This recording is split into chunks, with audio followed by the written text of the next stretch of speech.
नमस्कार शेतकरी मित्रांनो, जर तुम्हाला पीक पाहणी करण्यासाठी जर अडचण येत असेल किंवा आपली पीक पाहणी आपल्या ॲपमध्ये होत नसेल, तर मित्रांनो, जे काही आपली जुनी ॲप आहे, हे आपल्याला पहिल्यासाठला जे ॲपमधला पूर्ण डाटा हे डिलीट करायचा आहे. कारण की त्या ॲपमध्ये जे काही आपल्या फाईल असते, ते फाईल जशाच तशा असतात. परंतु काही लोक ते ॲप अपडेट करून नवीन पीक पाहणी त्याच ॲपमधून पाहत आहेत. परंतु तसे जे काही ॲपमधून पीक पाहणी करत असताना ते ॲपमध्ये पीक पाहणी होत नाही आहे.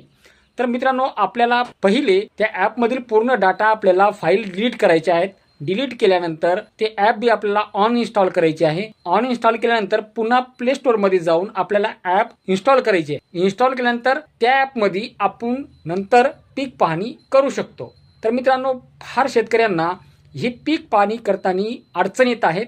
कारण की शेतकरी ते ॲप अपडेट करत आहेत आणि अपडेट करूनच त्याच्यावर पीक पाहणी करून पाहत आहेत. परंतु असं होत नाही. तर आपल्याला पूर्ण डाटा डिलीट करून ॲप डिलीट करायचे आहे. पुन्हा इन्स्टॉल करून त्या ॲपमध्ये आपल्याला जी काही आपली पीक पाहणी आहे हे करायची आहे. तर मित्रांनो, व्हिडिओ कसा वाटला? व्हिडिओ आवडला तर व्हिडिओला लाईक करा. चॅनलवर नवीन आला तर चॅनलला सबस्क्राईब करून ठेवा. असेच नवनवीन व्हिडिओ आमच्या चॅनलवर तुम्हाला बघायला भेट जातील. चला तर शेतकरी मित्रांनो, भेटूया दुसऱ्या व्हिडिओमध्ये. तोपर्यंत जय महाराष्ट्र.